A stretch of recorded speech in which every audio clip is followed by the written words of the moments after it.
Hello everyone and welcome back to the Cyclocross Social podcast. Merry Christmas to all our listeners and hold that thought because we are here to discuss the real Christmas part. Racing on Boxing Day in Gavere. Going to start with the men's race and with me here to do that is Patrick. Pleasure to have you here, Patrick. Thanks, Noah. Thanks for having me.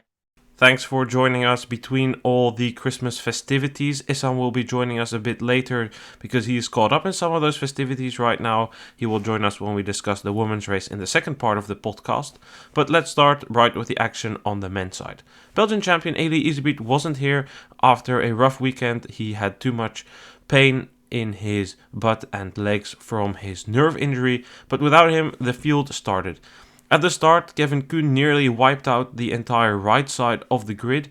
He missed his pedal, landed on his top tube and moved right. Luckily a crash was avoided, but it was definitely chaotic. Some riders behind there, for instance, like Felipe Orts, caught up in that and would not feature in the race again. In the first lap, it was Thibaut Nys who set the fastest pace. He was leading until, in a weird moment on the off-camber, he tried to pluck some grass from his front wheel and went down. We went to a situation with four leaders. Mathieu van der Poel made it up front.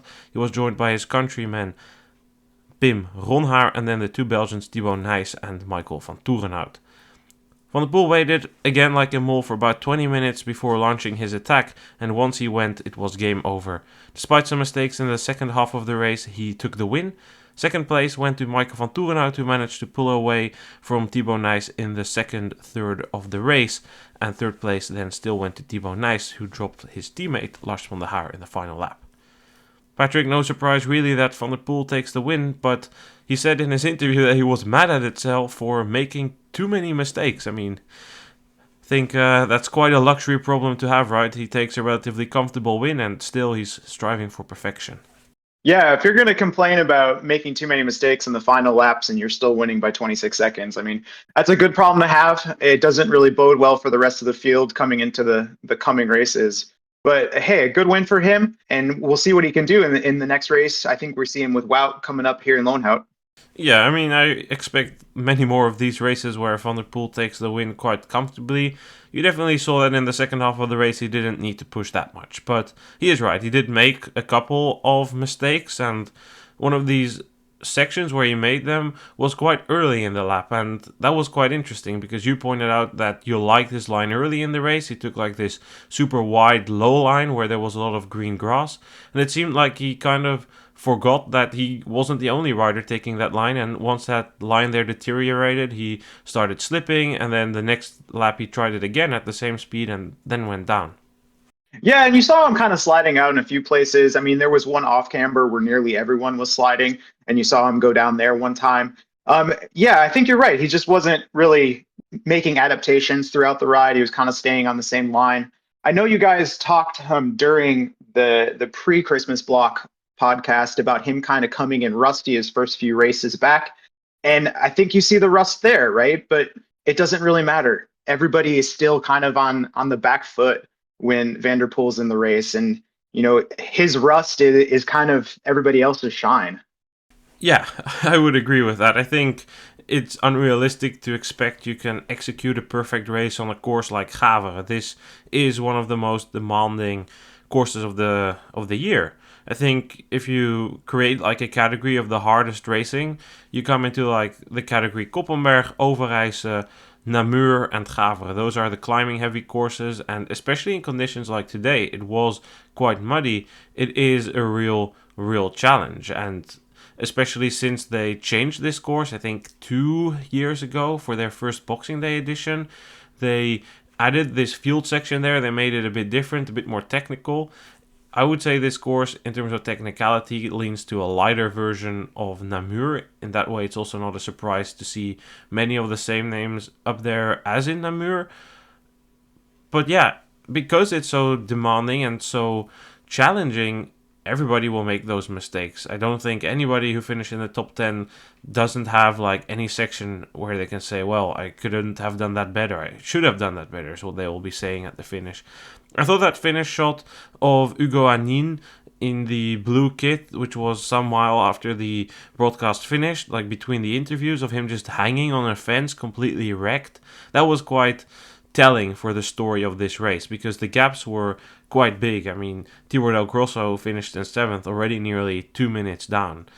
Corné van Kessel, just outside of the top 10 in 11th, is over 2.5 minutes down. It's a really, really demanding course, and that's not just physically, also technically, and the combination of both was what you needed today, and Van der Poel clearly mastered that, and I guess he just strives for perfection, which is part of what makes him so good.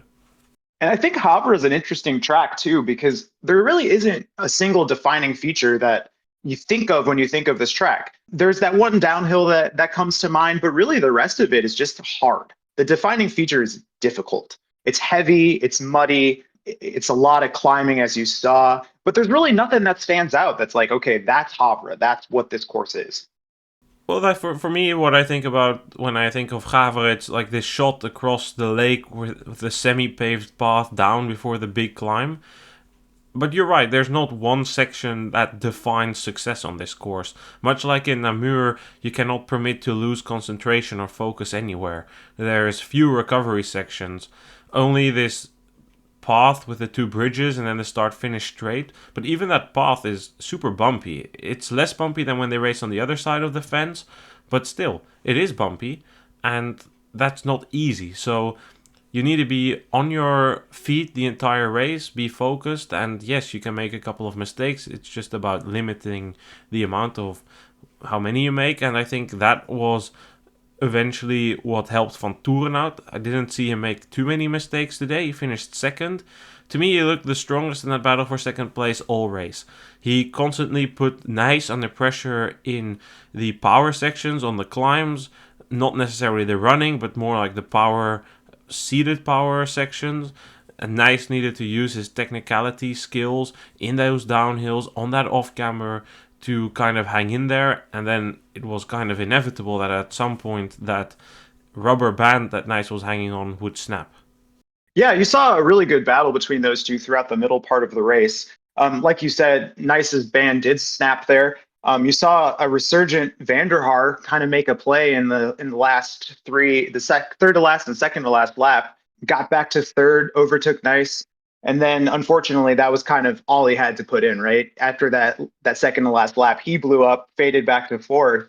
And then Nys kind of in that last, half lap or so, you started seeing him behind Van out. And it was a question of whether or not he could make that play to come back to second. Yeah, that was, I thought, quite surprising because I had kind of tuned out a bit. I was working on my notes ahead of the podcast. Everything seemed set in stone. And then I look up, and as they pass pit 2, they're in the picture together. And then ultimately nothing really comes from it because Van Toerenhout accelerates again. So I think Nys put in an all or nothing push, whereas Van Toerenhout was cruising a little bit, thinking the same way as I did. Well, this race is over. I got the second place. Don't make any mistakes. And he was forced to push a bit more. But overall, a good ride by Van Toerenhout. I was surprised to hear that this is his first podium finish in Gavere, because this is a course that should suit him quite well. And today certainly showed that. It certainly shows that he still has the form, he still has the engine to do that. Nys, on the other hand, he's done quite well on these type of courses this year as well. But let's walk through his race, because he takes the fastest start. That's good. We haven't seen him do too much this season, but what was that, mate? On the off-camber, he tries to pull some grass or leaves off his front wheels, and then he crashes and looks quite surprising. I mean, what was he thinking? I don't think he was thinking there for like 5 to 10 seconds. He was like, oh man, this mud's in a bad spot. Let me pull it out. And that was that. I must have had some short circuit in his head. Something must have clearly gone wrong there. But in today's race, if you compare it to Van Toerenhout, what I said, he came back in the technical sections.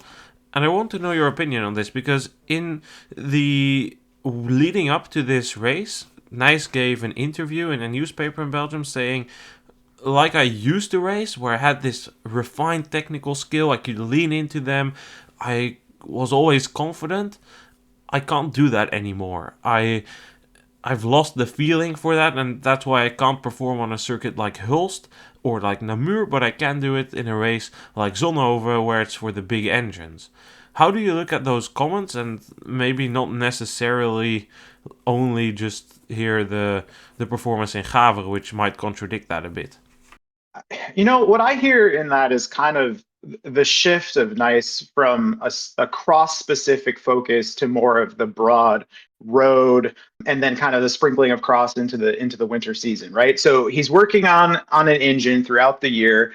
That's probably at the detriment of his technical ability. And then he comes into the pure technical races and he's kind of on the back foot a little bit. I mean, much like Vanderpool, the back foot for Nice is still a really, really solid footing, right? And you kind of saw it today. He wasn't as sharp as he could have been hitting the ruts. He was sliding out in a lot of instances. And yeah, I mean, he has that big engine. When he can put the power down, he looks really good. But when things get a little sloppy, when he has to hang on Ventornout's wheel for the better part of today's race, he does make mistakes. And then at some point he's not going to be able to recover from that, and you see him kind of fall back. I feel that Nice might be overreacting a little bit based to his last set of races. Hulst and Namur weren't his greatest races, but if you look to like earlier in the season, I did see him do technical things that were really good in Overijse. He had Iserbeat severely on the ropes with his technical skills. At the European Championships in Pontevedra, he too looked great on that super fast course. In Lokeren, he nailed that off camber. So it might be a feeling he has that he's out of the rhythm, but I would argue nice to maybe urge him rather than argue, but I would urge him to stay a bit calmer and not necessarily overreact to two bad races in a row, which was, of course, the last two bad results in a string of a couple of them. But I've seen plenty that he looks good in the technical sections, and honestly, today should give him some confidence because, as said, in those downhills, he did have the pressure on Van Toerenhout the few times he was in the lead. When he wasn't in the lead, he was closing in on Van Toerenhout in those sections. So I would say it's probably more a lack of race rhythm. He was out for a couple of weeks on the road between Dublin and Namur. That was 2 weeks in Spain. Then he did another week in Spain. So I think that there, of course, he did like a lot of volume training, but it probably will be fine. I think that Nice is going to have sufficient technical skills to survive. He beat his teammate, senior teammate Lars van der Haar. I thought it was quite surprising by Van der Haar. This is not the type of course I associate with him, and he had not been doing too well recently. Yeah, I agree. That was relatively surprising, and it kind of came out of nowhere, right? I mean, anytime you have Vanderpool in the race, the cameras are going to focus on him. You're not going to see what's happening behind.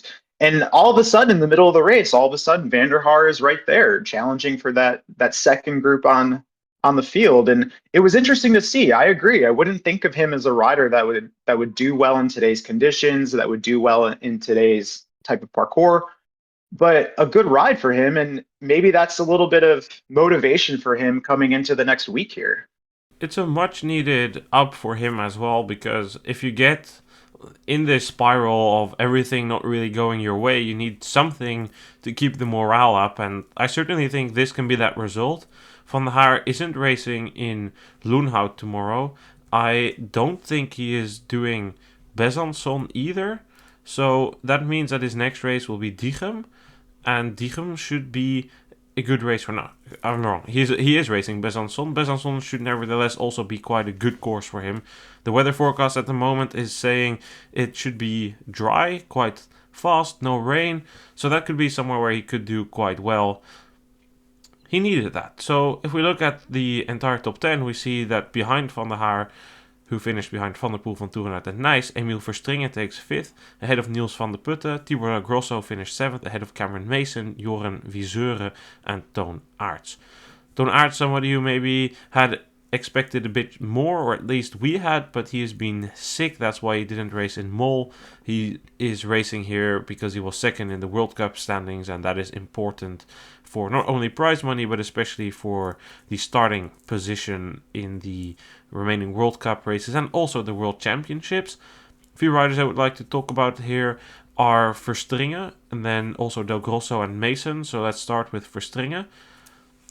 What do you think of today's ride? His chain went off. He was 5th.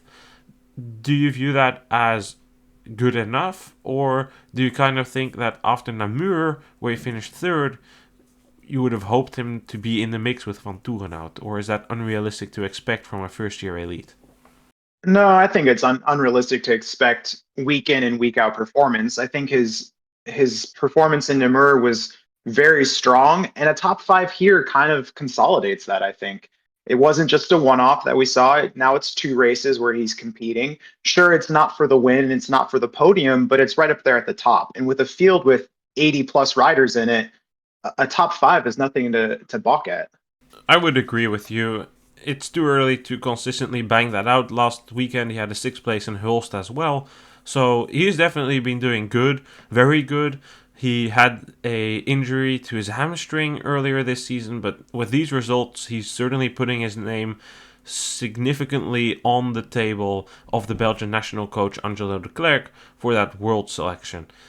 Of course, we would expect a rider like Verstringen to be selected, but you never know how you come back from that injury, right? Like, clearly for him, he was able to maintain his fitness, and that works out quite well. If we look a bit further down, what did you think of Tibor Del Grosso today? He put in a flying final lap. Yeah, that was also a good ride. He overperformed to some degree. I wouldn't expect him to be in a top 10 here. It's not really a course that fits him, but also a good performance. And, you talked about Cam Mason too. Mason, we were wondering where he was around the time of the European Championships. When's Cam Mason going to start his season? Where is he going to be? And here he is, kind of in the heart of curse period in the top 10 at a very, very difficult race. Yeah, Mason definitely getting his form back together. Last week he was also very good. We gave that excessive time in our Hulst podcast, and today again with the classic Cameron Mason ride, he didn't have the best start, cut through the field, couldn't quite push through in the final two laps, lost one place instead of overtaking Niels van der Putten who he was with, but still a ride he can be happy with. About Del Grosso, you say this is not really a course for him. I thought about that during the race, and I'm not quite sure what type of rider he is. He's obviously still young and he's discovering himself, but I think back to last year when he was in the mix in that race in Zolder. Zolder is a completely different course to here. I think back to the European Championships in Namur, where he didn't have an amazing performance as a second year U23. I think to that season where he was good in Hogerheide and Besançon, and I would think, well, maybe he's more a rider for the flatter courses. But his technical skills are from another planet. They are really, really good, and that helps him here. And considering he also got that fifth place in Namur in the elite race, I thought this seventh place made a bit more sense. But still, I think he's just developing. This is maybe not where he shines, but it's definitely somewhere where he is improving a lot. I'm curious to see what he will do in the other elite races. I don't think he's going to race against the elites that much, which is a bit of a shame because I would be curious to see how he would do on a course like Zolder this year. Zolder, of course, hosting the Belgian Championships, but you get my point. I'm curious. What do you think? Like, if we would go to a course like Hulst, if he would have been in the elite race, where do you see him end? That's exactly what I was thinking. So I kind of had him in mind for more of the flatter, faster type of course. And yeah, I mean, when Holst, that's an interesting question because a normal year where it's less muddy, a little faster, I think he does pretty well. This year it was wet, it was slippery. I don't know. I think you see him in the top 10, maybe challenging for that top five, but it's kind of hard to place.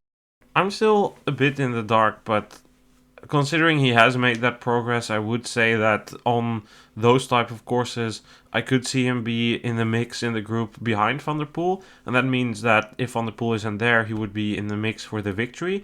I think he does have that level, and I think that shouldn't come as a surprise, right? Last year he beat Emile Verstringen at the Cyclocross World Championships in Tabor, and look where Verstringen is. Okay, this is more of a Verstringen course, but you get where I'm heading, right? So if this is a course for Verstringen and the rest is a course for Del Grosso, we could occasionally see him compete there for victories, and I think that's exciting. The question, of course, is how much cyclocross will he keep doing? This is a rider who's in the past turned down Visma because he would need to give up cyclocross. He is good.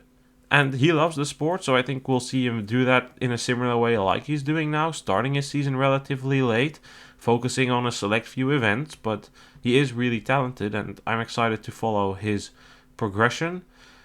I think outside of the top 10, I would like to point out Corné van Kessel had a good ride. He finished 11th. And the final rider I would like to discuss is Pim Ronhaar, because this is the second race in a row that he's faded quite hard in the second part of the race. In Zonhoven, he was also up there, just like today. I'm a bit left in the dark here as well, because there was no official report from last week, just that he had some issues with his body in the second part of the race and went to a specialist in the evening. But clearly something isn't clicking there, because for the second weekend in a row, well, we are midweek, it's confusing in these times, but for the second World Cup in a row, Ronhaar is at the front, doing quite well, and then all of a sudden the lights just go out. Yeah, and to some degree, we saw that in Dublin too. He was at the front of the race there and then faded. Not quite as far back as he fell back today, but still, I mean, there's a question, right? Is his form kind of off? Is he not doing enough endurance type training so that he can go hard in the beginning, but then he kind of fades later in the race? It's a really interesting question, and I wonder why, because he does have the panache to go be further up in the field, and to see him with the leaders and then kind of falling out of the top 10 later in the race is concerning, and I wonder what that means for him going on the rest of the season. I'm a bit worried that maybe just the busyness of this period is somewhat catching up to him, because it is super busy and he does have a fragile endurance base because his season prep was compromised, and I'm worried that that's starting to catch up to him here after what was a very good period from Herentals through to Hulst. In Dublin, I think he just burned his matches too early, and that played a role, and I wouldn't really argue that that would have been the case here in Gavere or in Zonhoven. I think something isn't right there, and I hope that can be fixed, because as we saw, for instance, in Herentals and Namur, he is a very, very talented rider that has the power, and we know it from last year. He can compete for victory in these races. Yeah, and it's fun to watch him at the front too when he's putting his glasses in his mouth and some of the most difficult features you see on the entire circuit, and riding with glasses, eating them for a good half lap. So that was interesting to see. Let's move on to the women's race then. With me here to discuss that, still Patrick, but also Issam. Thanks for joining in on this festive day, Issam. Yes, thank you for having me, and my apologies for joining in a little later, but I had some duties to fulfill, and here I am. Or were you just embarrassed about your Van Tourenhout take on Monday?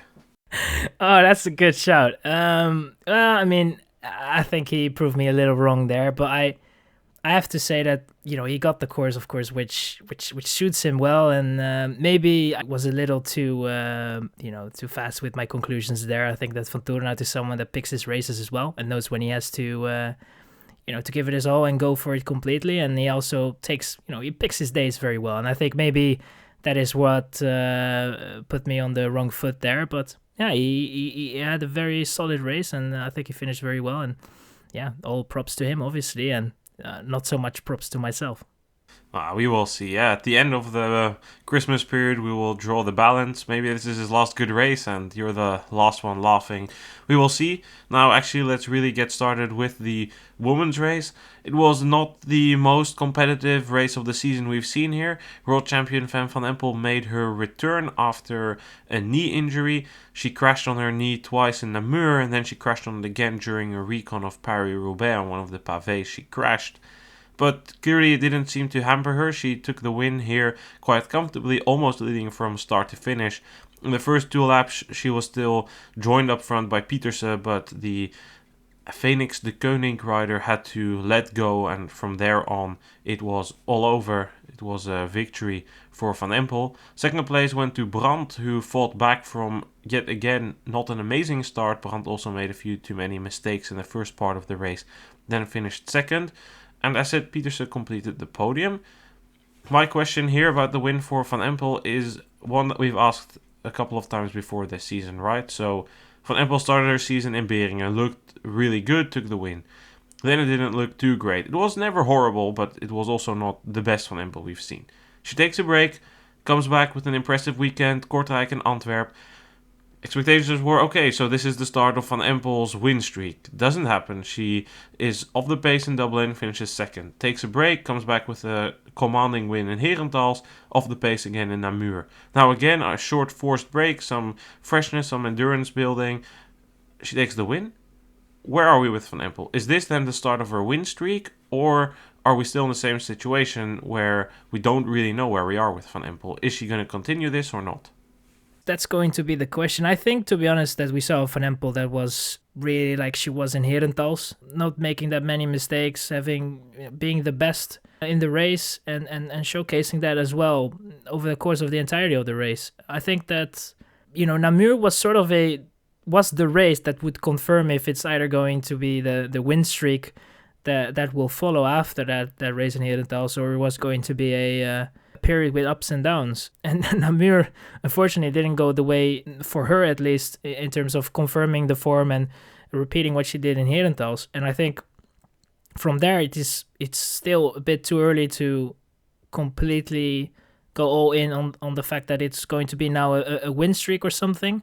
I feel that the form is definitely there and the legs she's in very good shape. And I think that should normally accumulate to good races and good results. And I think if you look at it right now, the current form, it should normally result in a win. Obviously, we were missing Alvarado, but I think that she at the moment looks very good. And it's just actually we're still going to have that question for the next couple of races. And then when she actually pulls it off, wins the next couple of races, I think from there we're really starting to see, a pattern. And I think from there on, it's not going to go that much downhill because, it's the road to the Worlds right now. And if the plans should go the way she wanted it to go, then it should normally be a phase of building and only getting better. So I think at the moment, Gavere definitely showcased that the form is there. Now it just needs to be something, in terms of consistency, it needs to be better. And we have to wait and see how that will play out. I feel the same way. And one thing that I kind of wonder is, does this race today make up for her performance in Namur a few weeks ago? She had a bad day in Namur. I mean, that's undoubtable. And bad days will happen, right? And today, her performance was pretty strong. She looked pretty good. She was never really challenged. She basically rode away from it once Peterse kind of threw up the parachute and fell back. So maybe this is the performance that tides her over and brings her into the second phase of the season. And we'll see a more consistent Van Empel, and we'll see more ones next to her name and fewer of those kind of missteps and fallbacks that we've been seeing earlier in this year. So what really struck me today was that Van Empel looked quite confident on the bike, and that's certainly a difference compared to this phase last year in the season. In Gavere, this was one of just 2 races she didn't win. The win last year went to Puk Peterse here. Van Empel here was not confident in the downhills, and this year, sure, Peterse was significantly faster down that hill, but Van Empel looked composed and had it together. She wasn't going down shitting her pants, so to say. It looked decent, and with her power output, that resulted in the win. In this period of the year, she comes in fresh. Brandt did 3 races in 3 days. Okay, she had 2 days off, but that is something that we need to factor in. I think we will still see a somewhat competitive women's scene, but Van Empel definitely looks the best she's looked this season, and if she can keep progressing like that, she will undeniably be the favorite for a three-peat at the World Championships. Question is, how much can Puk Peterse improve? But before we move to how much can Puk Peterse improve and what does today tell us about her, what about Lucinda Brandt? Because Brandt, once again, didn't look too bad, but we've said it already this season. Brandt, her starts are a major vulnerability. Today, she had another bad start. She was on the back foot. But perhaps even more important than that start was that 2 instances after this long running climb, and I need to really emphasize the word long because it was a minute of straight running uphill. That is serious. You don't get that in too many cyclocross races. After that section, she remounted too early twice, kind of fell off, needed to repack herself. That's significant time loss there. Without that time loss, I can see Brandt definitely be in the mix. Would it be enough to beat Van Empel today? Probably not. But it would definitely have been closer than what that nearly 40-second gap tells us. I see the point that you're making, and I think there's definitely some truth to that, but it's this is not the course. If you compare it to the way Van Empel was riding today, the running, I think Van Empel was a little better than Brandt today, and over the course, just the amount of mistakes that Van Empel was making, as you say, she struggled definitely last year, and now you could see that the confidence was not 100%, but it was good enough, and it was at least she was not getting, taking too many risks and going too crazy. She was quite composed throughout the course, and that's what you need. You just need to minimize the mistakes and not risking making too many. Brandt today, I think, kind of fell on the place that she normally is in terms of form. I think it was behind Van Empel. It was something that we have seen occurring already a couple of races. I mean, Brandt at the moment with the current field looks to be the better woman. Pieterse seems to be in a phase entering the season where she is somewhat struggling. Can start well, can be in the mix at the front at the start, but if it really becomes more difficult, and she kind of struggles. With Brandt, definitely the start wasn't the greatest. The mistakes were not great, but it's something that's it's not kind of a byproduct of Brandt. You kind of have to expect it. It's part of the package. Obviously, that's not going to help, but I feel like those are kind of mistakes that you're not really going to get out of her. It's part of the rider Brandt. If Brandt wins a race, then she probably didn't make that many mistakes and just had a very good day. And today she had a very good day, but it's just not enough to put a Van Empel under pressure. And then, it kind of ends up the way it did. And I think that is just the situation where we're in right now. And I think the point that you try to make as well is that it looks like we are some sort of on the women's side at least, we see a pattern occurring right now in terms of form and where they are standing at the moment. It's like Van Empel, on a good day is almost unbeatable. Brandt is a very good second or third, if depending on Alvarado and her day. But Brandt is a very consistent factor in this women's on the women's side. And Pieterse at the moment just not having enough to battle for victory, and I don't think that will improve. I think that will be something that it will take a couple of weeks, probably not in this Christmas period. Maybe there will be a race where the others will be more fatigued and she can shine a little bit, but I feel that is just something she has to deal with right now, and over the course of next couple of weeks she can putting training blocks and improve more and more towards the Worlds. And it's not a bad position she's in at the moment, so it's not something she should panic about, but it's obviously not great being in that position, and you always hope to get better as fast as possible. I agree with most of your points. Like for Brandt, definitely the starts of this season have been an issue. I don't feel like she's made too many mistakes, and that's definitely something that hampers her too much. She's been quite consistent this season. She hasn't made too many of them. But the point I was trying to make is that while I agree with you that Van Empel looks the best, especially the strongest, she looks more beatable than last year. Last year, she was out of everyone's league. She was untouchable. She lost 2 races, whatever. That was just a superb season, right? Like, the number of times she was under pressure was really, really limited. Whereas this year, the point I was trying to illustrate is that if Brandt or Alvarado or perhaps even Pieterse can get everything together and execute a perfect race for them, they are in contention. They are in the mix. And yes, for Brandt, that means she does need to get a good start. And that means she cannot permit herself to make too costly mistakes, because those mistakes there and that remount, they were super costly. They cost her at least 10 seconds each. They were really, really bad. But if she can get that together, then I think she can be in the mix. And I think what we're seeing with Alvarado, who's severely cut back in her season program in this part of the season, she's racing Besançon, Diegem, Gullegem and Dendermonde. That's 4 more races. I think that Alvarado is really putting everything on those World Championships. And I'm not saying it will be easy. Like I said earlier, Van Empel will likely be the favorite for her 3rd consecutive world title. But I do think that if she makes a few mistakes which she could get away with last year and the others execute a perfect race, we could get a different scenario. But that's perhaps too far ahead. It's a month until the World Championships. We'll have many, many more episodes to talk about that. So Patrick, what did you think of the ride of Pieterse today? I think Petersa's ride was good. Her form isn't really quite there. One thing that I can't stop thinking about is her last year has been very, very busy. She raced the classics on the road. She raced the Tour de France Femme, mountain bike Olympics, into road worlds. She hasn't really taken a break.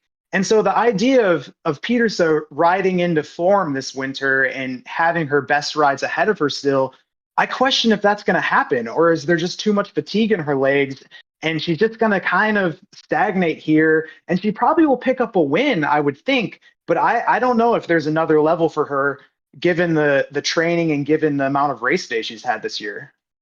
She did take October off. It was her first longer break in a really long time. I don't know. I feel like it's definitely going to be difficult, especially considering she is racing the national championships. Unlike Van Empel, who's going to be spending that time in Spain training, her eyes are on the rainbow jersey. I don't know. I thought today definitely her vulnerability was the running section. What did you think, Issam? Oh yeah, it was. It didn't look good, and she lost some time there. And it's also when you go through that running section and you're really struggling, it's not then when you jump back on the bike, you're all of a sudden, in the mood to put the pressure on the pedals and go all, go for it from there on. It's just when you struggle in the running section, you take that with you over the entirety of the lap in a way. And I think it was today visible that she was struggling, and that is something that you can work on. I think if you look at, for example, on the men's side, you see how Al van der Poel was running. Compare that to a couple of years ago, it's definitely not the same guy that's running there. If you looked, on the women's side, you look to Vash. She definitely improved today. Her running looked a lot better than it looked a couple of years ago. I think so. The improvement can definitely be made. It looked to me in a way that she didn't really work all too much on that, and obviously that's that's something that sometimes riders choose to not take within their training. But today, the running definitely played a role, and you just could see that she was losing ground there. She was easily put under pressure there, losing ground, and it's just when you lose ground there, it's just difficult to then get in the rhythm and make up the ground that you lost.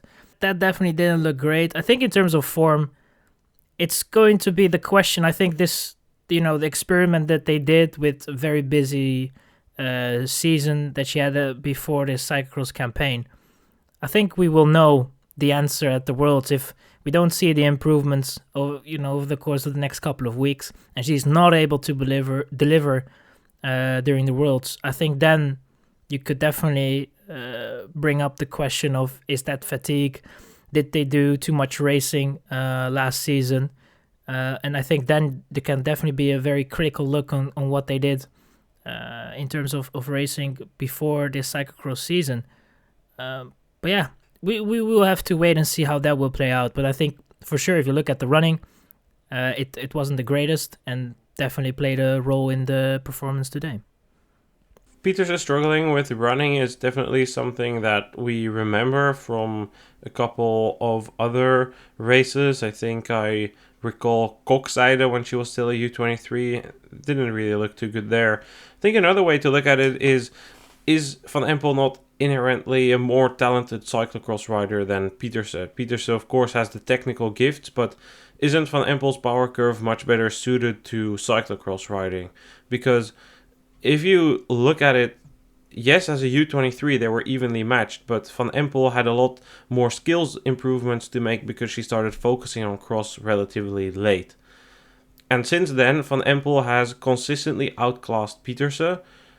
And yes, Peterse did have a couple of those resurgences where she could beat Van Empel, but those were always like the technical courses. So maybe if it doesn't work, like maybe we also just need to conclude that Van Empel is just the better cyclocross rider, that her power is better suited to that, and that Peterse is perhaps power-wise better suited to the longer efforts of the mountain bike, the less explosive efforts of the road, the fatigue resistance of the road. Maybe that's also a valid discussion we need to have at some point, because Peterse, of course, looks like more of a cyclocross rider because her skills are there, but that doesn't necessarily always tell the full story. So I thought that was an interesting thought we could keep in our minds going forward.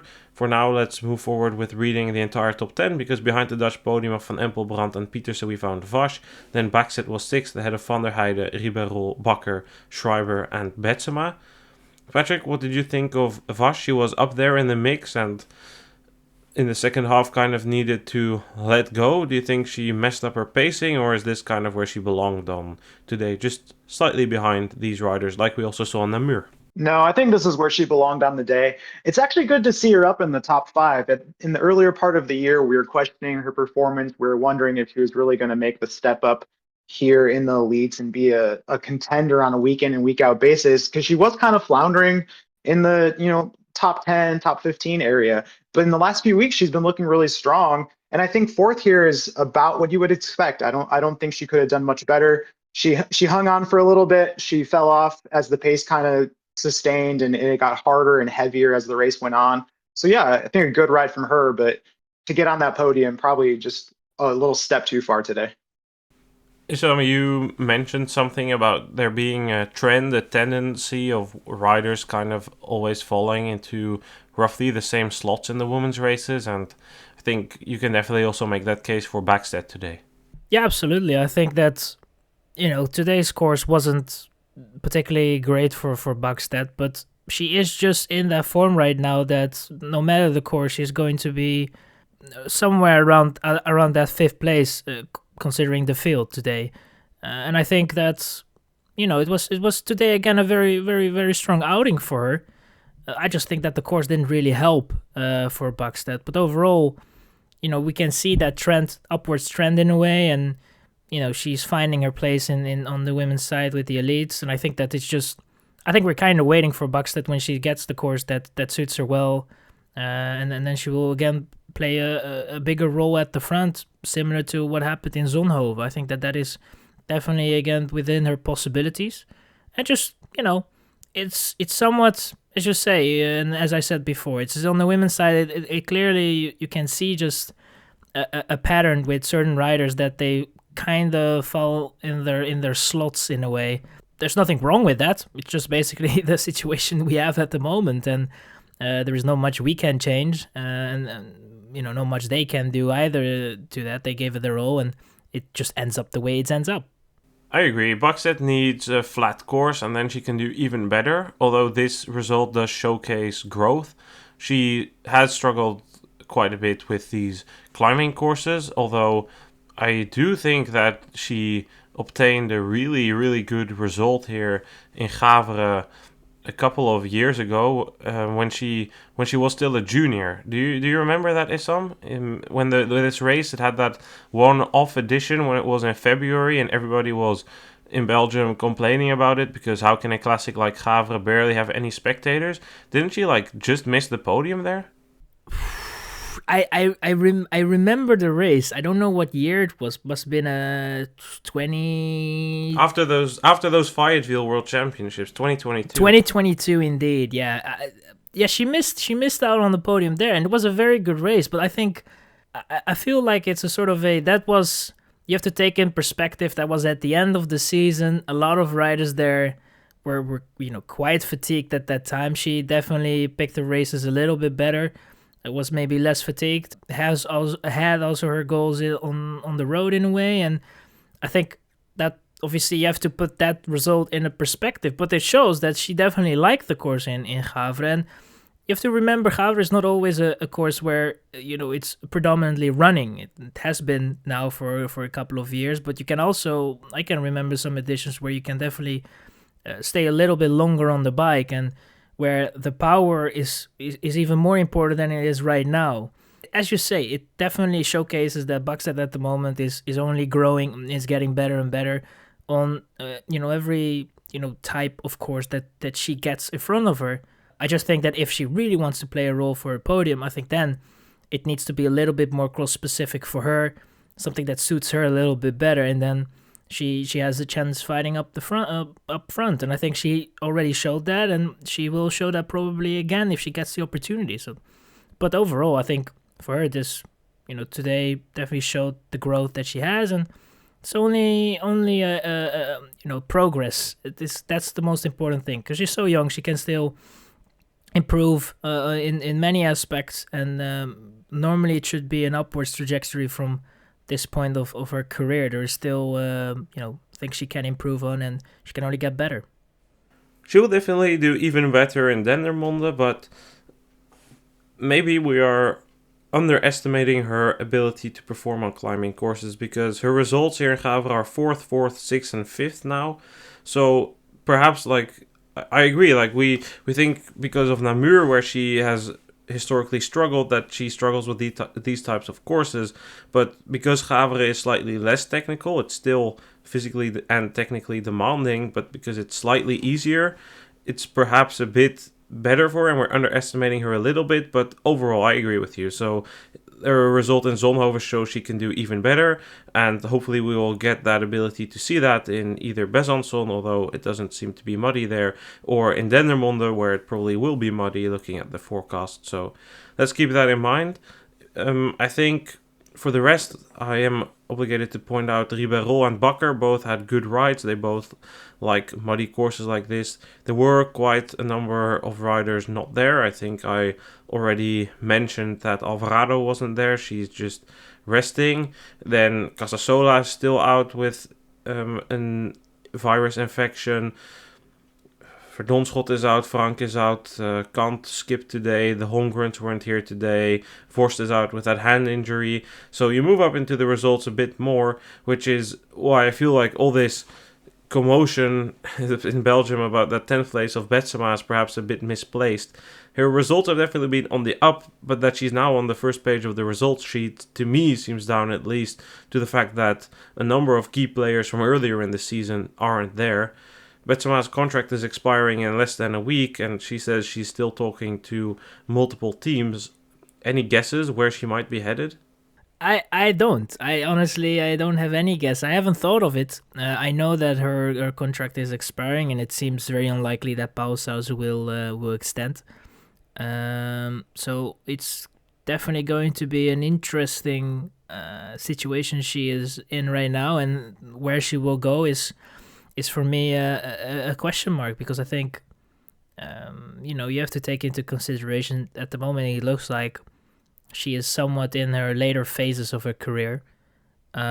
She's definitely still capable of riding decent results when some at the front are not racing, but you have to wonder. I don't think it's going to be like the satellite teams of Roodhoofd or something along those lines. I think that we have to maybe look into the somewhat smaller teams, and those are also going to be an issue, because most of the time those teams have only a budget for X amount of riders, and to add another rider most likely means that you have to let someone go. So it's a bit difficult. I think a name that pops up in my head right now is maybe Proximus, but I don't know about that, and I have nothing to really make something out of that. I think that's just pure guessing from my side. I don't know if you have something substantial on this matter.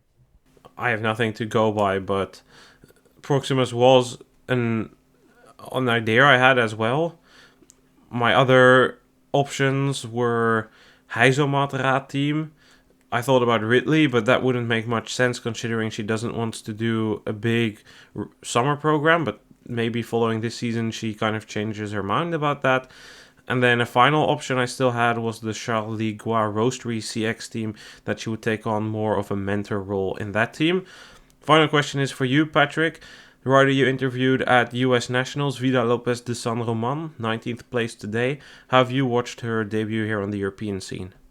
Her debut has been pretty solid, and she's getting progressively better results. So 21st in Holst, 33rd in Zonhoven. I mean, that one's kind of an outlier in my opinion, but here she breaks into the top 20 with a 19th place. I think that's a good result for Vida as the first year U23, flying the stars and stripes in Europe. It's good to see, and I hope that we see her kind of break the top 15 now and continuing working her way up into that top end of the field. It's good to see. It's been a while since we saw a woman perform well in Europe whose name was not Clara, and hopefully the the future is strong here, and we're going to continue to see good results. Katie Klaus was up there a bit earlier, but she faded a bit. It's hard, I guess, to return to this level of racing. She was, of course, the big talent for the US, justified so, because she scored that top 10 in Besançon, but then things kind of went downhill with the road team, no cross support, full season out of the sport after Cannondale folded. Then now the comeback. Last year she was supposed to do a tiny Euro campaign ahead of the World, but she got sick. So she does decent, but in those 3 years a lot has changed. I mean, there's so many more talents at the front of the races, and not even all of them were here. I think her result today was decent. It's a top 25, so she was in the points. But again, I think it just reflects how much has changed, right? She did a bit better with that 23rd place in Zonhoven, which had a stronger starting field.